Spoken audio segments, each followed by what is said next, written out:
Hello student, आज की इस वीडियो में हम लोग 2.1 का सेकंड नंबर सवाल सॉल्व करेंगे। इससे पहले मैंने आपको पिछले वीडियो में फर्स्ट नंबर सवाल को बताया था। आज ध्यान से सभी बच्चे सेकंड नंबर सवाल देखेंगे और इस वीडियो को देखने के साथ क्या करेंगे, सभी बच्चे कॉपी पेन और बुक लेके बैठेंगे, जिससे वो भी सवाल को सॉल्व करने की कोशिश करें। तो चलिए ठीक है, सभी लोग पहले इस सवाल को सॉल्व करने के लिए कॉलम खींचिए।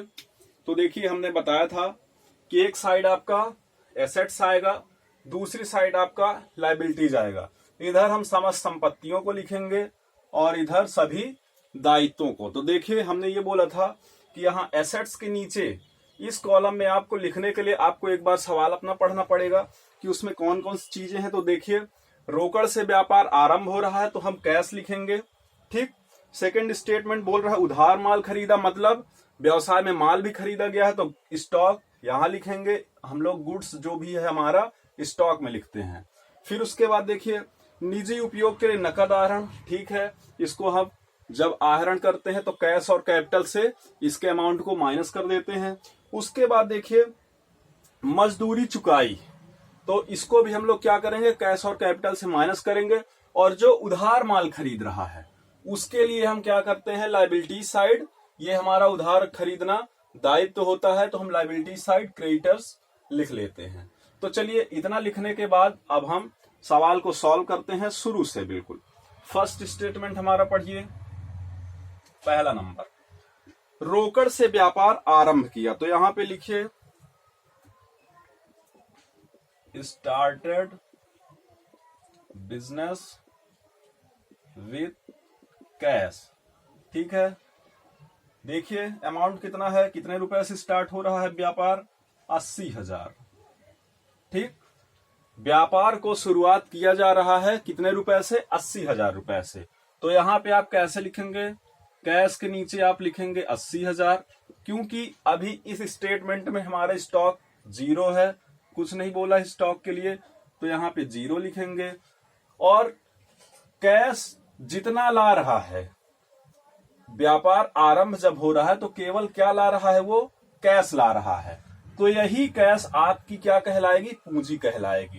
कहने का मतलब, हमने आपको बताया था कि जब कोई व्यापारी कैश, गुड्स या कि कोई संपत्ति व्यापार में लाता है तो वो उसकी क्या कहलाती है, कैपिटल यानी पूंजी कहलाती है। तो अभी केवल ये क्या ला रहे हैं, कैश ला रहा है 80,000 रुपए, तो यही आपकी क्या कहलाएगी, कैपिटल कहलाएगी। ठीक, अभी इन्होंने उधार कुछ नहीं खरीदा है इस स्टेटमेंट में, तो यहाँ पे क्रेडिटर्स में क्या आएगा, जीरो आएगा। ठीक है, अब आगे बढ़िए। देखिए, सेकंड स्टेटमेंट बोल रहा है उधार माल खरीदा, तो इसको यहाँ पे आप सेकंड नंबर डाल के लिखिए, transaction side, bought goods on credit. ठीक, इसका मतलब ये उधार माल खरीद रहे हैं। देखिए कितने रुपए का खरीद रहे हैं, 20,000 रुपए। अब देखते हैं यहां पे हम कैसे इसको लिखेंगे।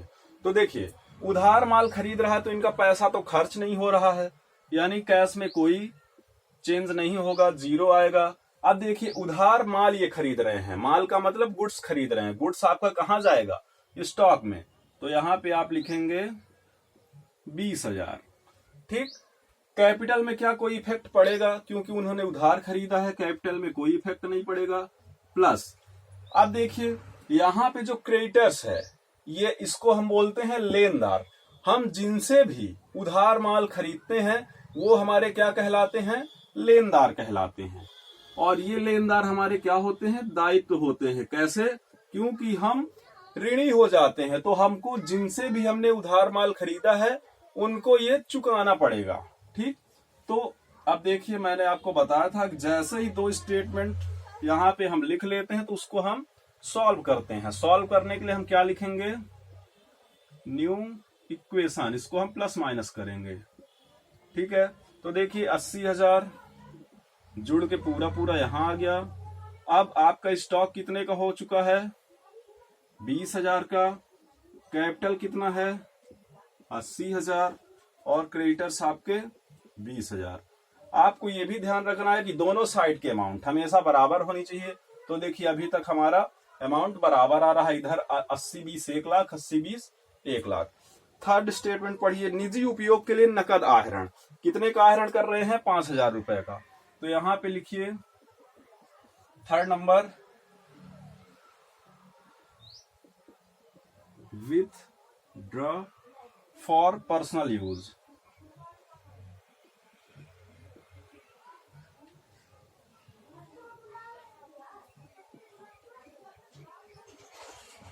कितने का? कैश कितना है देखिए, आपका कैश दिया है 5,000 रुपए। ठीक है, 5,000 रुपए का ये क्या कर रहे हैं? नकद आहरण। आहरण समझिएगा ध्यान से, जब भी कोई व्यापारी मान लीजिए व्यापार को आरंभ करता है, उसके पास कुछ कैश हो जाता है, बिल्कुल, क्योंकि कैश और कोई ना कोई गुड्स के साथ वो व्यापार का आरंभ करता है। तो मान लीजिए उसने क्या किया, अपने व्यापार के कैश से कुछ अपने घरेलू खर्च के लिए या कि अपने निजी खर्च के लिए जो पैसे निकाल लेता है, उसको हम क्या बोलते हैं? आहरण बोलते हैं, या कि इंग्लिश लैंग्वेज में ड्राइंग बोलते हैं। ठीक, अब देखिए 5,000 इन्होंने निकाल लिया। तो ये बताइए, कैश हमारे पास 80,000 रुपए थी, तो अब जब 5,000 निकालेंगे तो कैश हमारी घटेगी। भाई 5,000 इन्होंने क्या किया है? कैश निकाल लिया। ठीक, स्टॉक में कोई चेंज नहीं होगा क्योंकि वे केवल कैश का आहरण कर रहे हैं। अगर मान लीजिए ऐसा बोलता कि इन्होंने व्यापार से 5,000 रुपए का माल निकाला या कि पर्सनल यूज के लिए लिया, तो हम फिर क्या करते? स्टॉक से इसको माइनस करते। लेकिन यहाँ पे ये बोला गया है कि 5,000 रुपए का इन्होंने क्या किया? कैश का विथड्रॉ किया, ठीक है, अपने पर्सनल यूज के लिए। तो हम केवल कैश से उसको माइनस करेंगे। इधर देखिए, जब इनका व्यापार से कैश कम हो रहा है तो साथ में इनकी व्यापार की कैपिटल भी कम होगी, क्योंकि मान लीजिए इनके पास पहले टोटल 1 लाख रुपए की संपत्ति थी, लेकिन जब इन्होंने 5,000 व्यापार से निकाल लिया तो इनके पास कितने की बची? 95,000 की बची। तो इनकी कैपिटल भी क्या हो रही है? माइनस हो रही है। यानी कैपिटल से भी आप क्या करोगे? 5,000 रुपए कम कर दोगे। और क्रेडिटर में नो चेंज।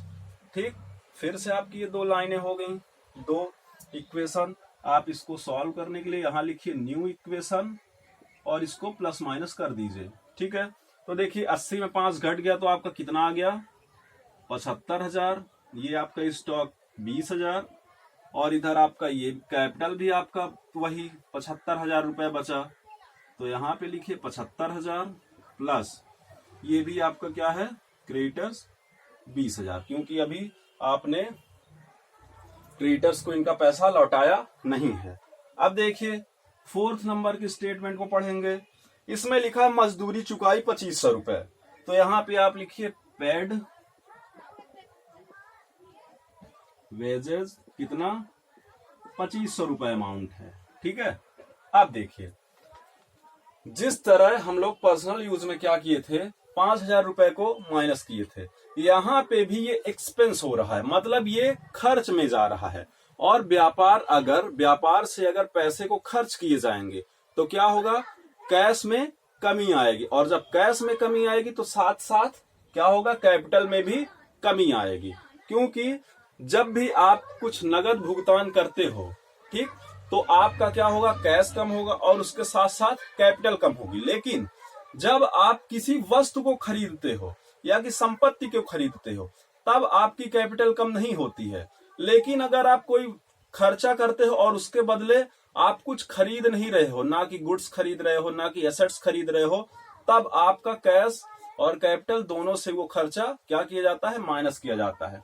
तो यहाँ पे देखिए मजदूरी दे रहा है, तो इसको आप क्या करेंगे? 2,500 रुपए कैश से माइनस करेंगे। ये आपका नो चेंज, क्योंकि स्टॉक उतना ही रहेगा, स्टॉक के लिए कुछ नहीं बोला है। यहाँ पे भी आपकी कैपिटल क्या होगी?